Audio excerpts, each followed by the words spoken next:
The Rivian R2 is no longer a rumor. It's no longer a render on a web page or a bold promise made at an investor presentation. It's real. It's physical. And right now, in a factory town in the middle of Illinois, the machines that will build it are being bolted to the floor. If you've been following Rivian's journey from the beginning, this is the moment you've been waiting for. And if you're just tuning in, buckle up, because what's happening right now behind closed doors might be the most consequential chapter in Rivian's entire story. Let's talk about why this matters so much. The electric vehicle market has changed dramatically over the last 3 years. The early euphoria has cooled. Consumers are more skeptical. Automakers who overpromised and underdelivered have paid the price in stock prices, layoffs, and lost credibility. In that environment, execution isn't just important, it's everything. And what Rivian is doing right now, quietly, methodically, building out one of the most ambitious manufacturing expansions in modern American automotive history, is the clearest signal yet that this company is not playing games. They are building something real, and they are building it fast. The centerpiece of all of this is the Normal, Illinois manufacturing facility. Most people know it exists.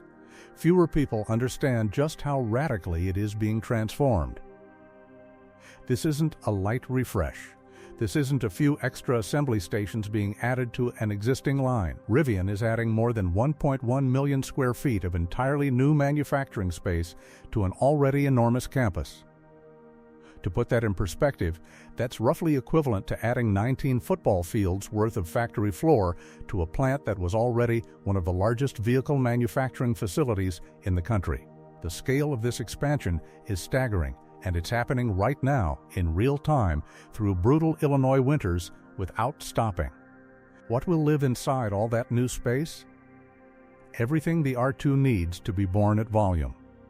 The expansion will house a brand new body shop, a dedicated general assembly area, full paint operations, battery processing systems, and an entirely rethought material flow infrastructure.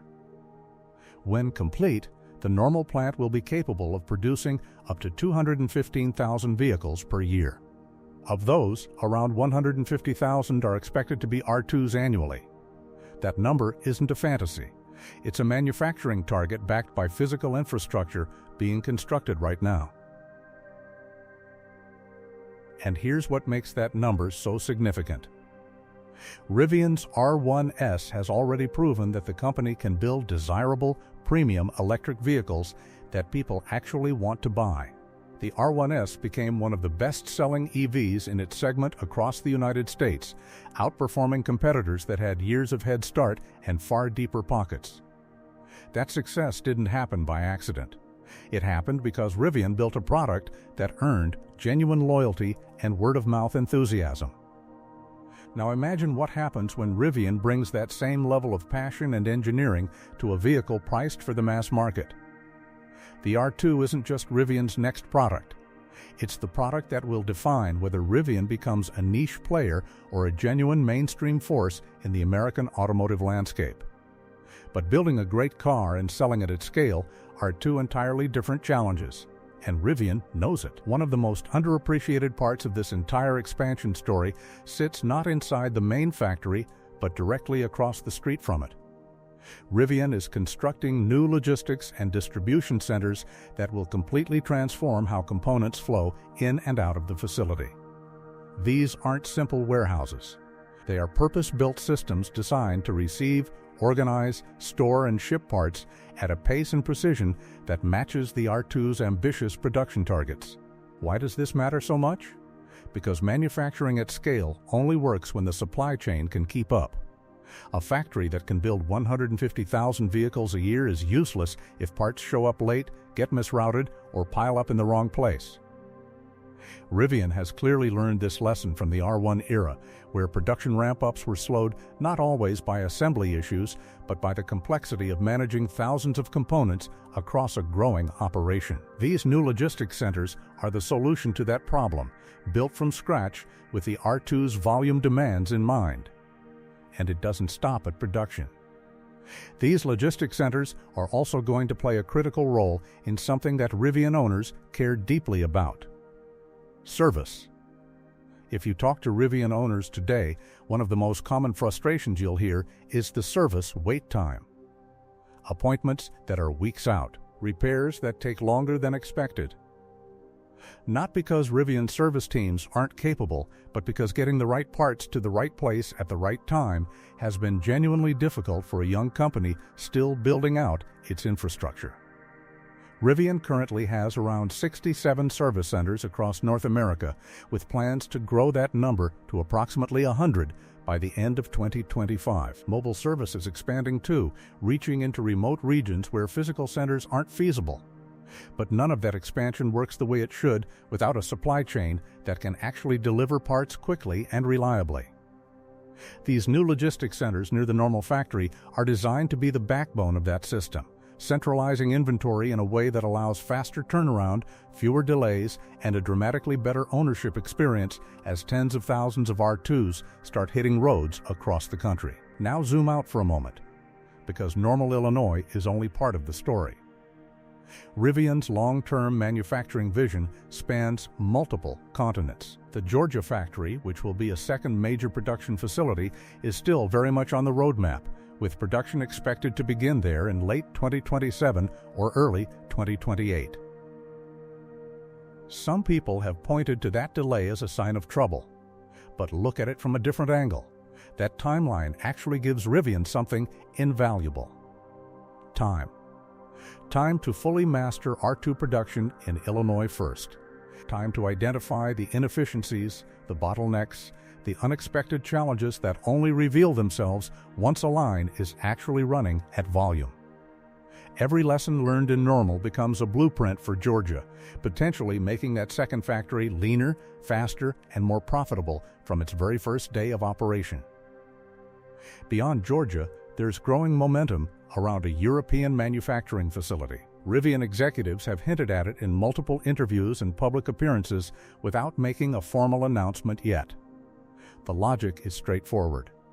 The R2 is being positioned as a global vehicle, and shipping American-built vehicles to European customers carries significant cost and logistical disadvantages. A European plant would allow Rivian to serve that market more competitively, tap into local incentives, and build a stronger brand presence on the ground.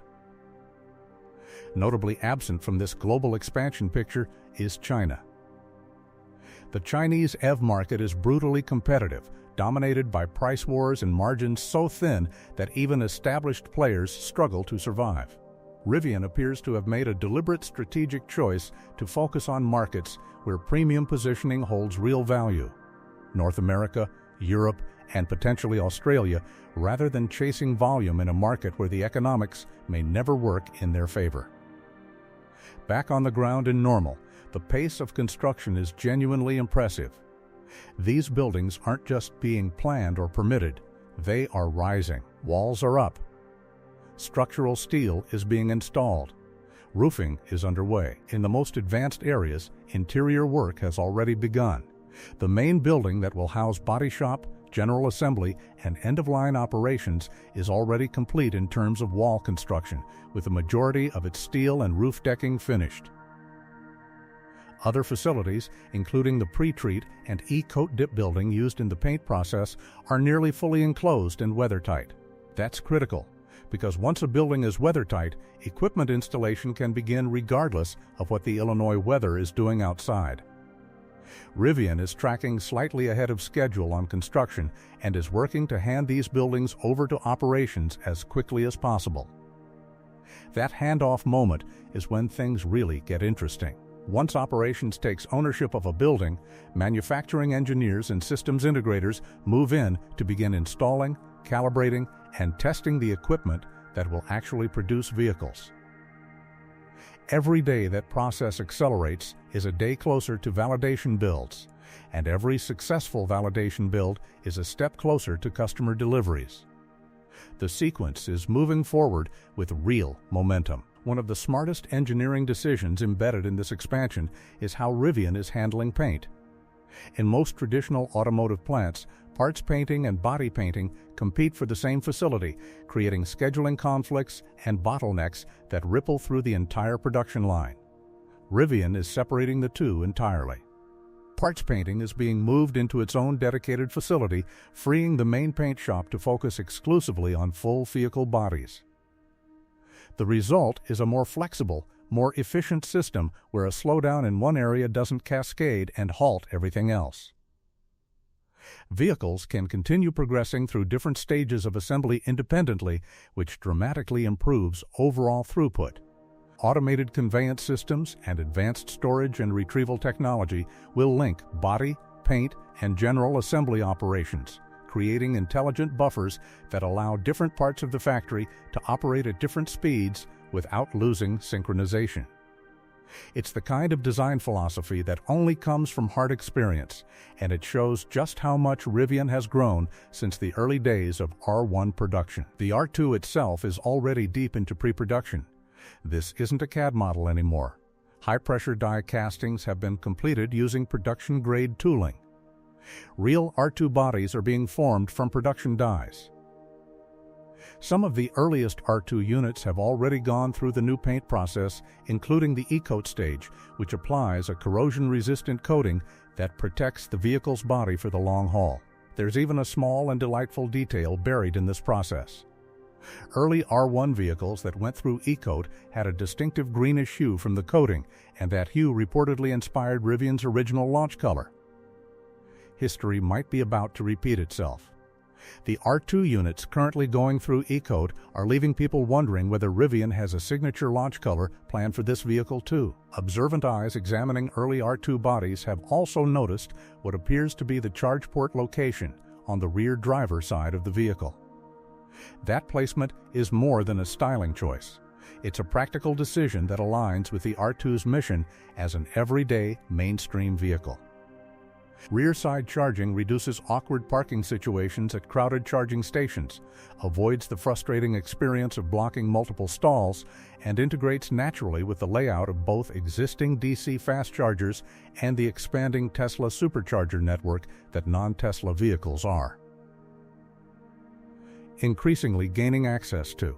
As the charging ecosystem continues to mature, having a port placement that works seamlessly with the most common infrastructure layouts is a quiet but meaningful advantage. Under the surface, Rivian is continuing its philosophy of building critical components in-house rather than relying on outside suppliers.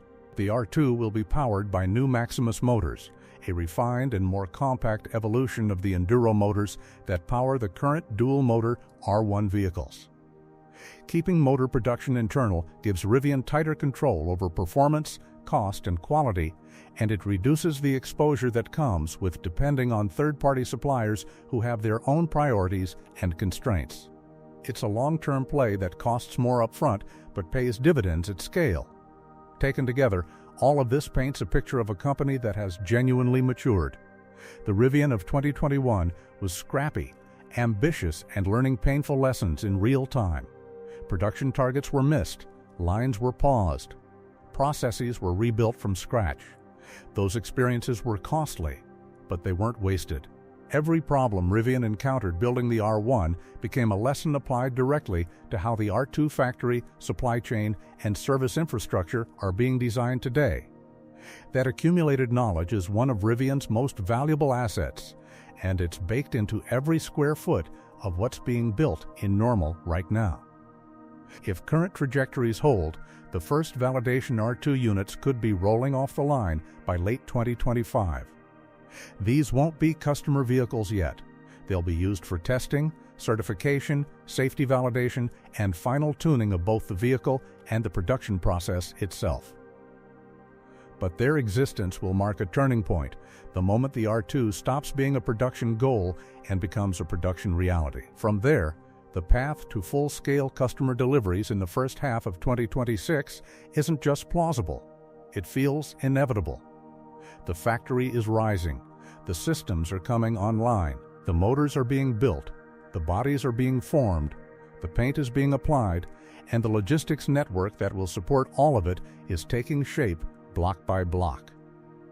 What started as a promise on a stage is becoming something you can touch, measure, and verify.